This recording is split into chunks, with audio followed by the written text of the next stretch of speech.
being neither there nor here.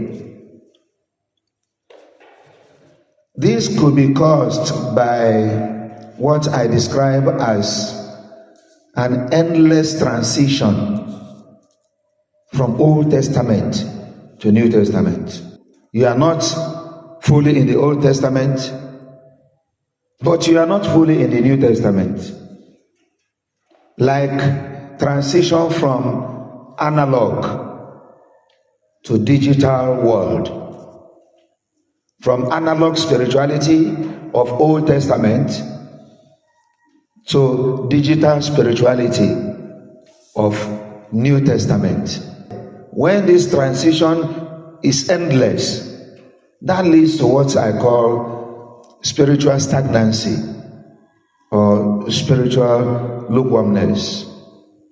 The Old Testament is guided by written laws. But the New Testament is guided by the person of the Holy Spirit. The New Testament has to do with fellowship with the person of the Holy Spirit. But we have not fully embraced the new era of the Holy Spirit. So we are not in full obedience to the laws of Moses, but we are not also in full fellowship with the Holy Spirit, the giver of the law of the Spirit. Spiritual stagnancy leaves one with serious emptiness and exposes one to any kind of attack. And what does it mean to be in the era of the Holy Spirit? The era of the Holy Spirit demands a conscious awareness of the presence of the Holy Spirit. It demands from us a conscious awareness. You believe He is there in every aspect, in everything you do, in every aspect of your activities. You ask yourself, is He around? And that is why the church has given us the prayer, come, O Holy Spirit. So that in saying that prayer, you create awareness of His presence. You invite Him in everything you do.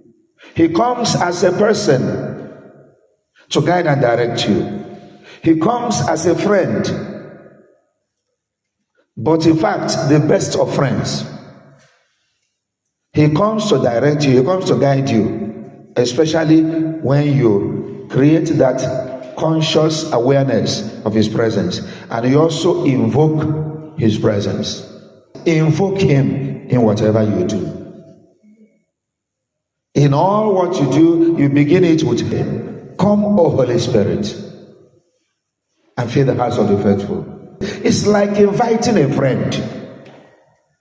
It's like inviting a friend. Please come and help me. Come and give me a helping hand. Please come and direct me because you are an expert. Please come and lead me because you know the road. Please come and be with me because alone I am afraid. It's like inviting a friend. And that is what He is. This era, the era of the Holy Spirit, demands a relationship with the third person of the Holy Trinity. It demands a relationship. It demands a fellowship. So, at every time, ask yourself, which era am I operating in? Is it in the analog era? Those that are still operating in the analog era, the era of the Old Testament, find things difficult. They find prayers difficult. But those that operate in the era of the Holy Spirit are helped. As Paul says, I can do all things through Him that strengthens me. He's no longer in the analog era. The Holy Spirit does not just help us to obey God. but he helps us to share in the divine nature. That's a very big difference between the era of the law and the era of the Holy Spirit.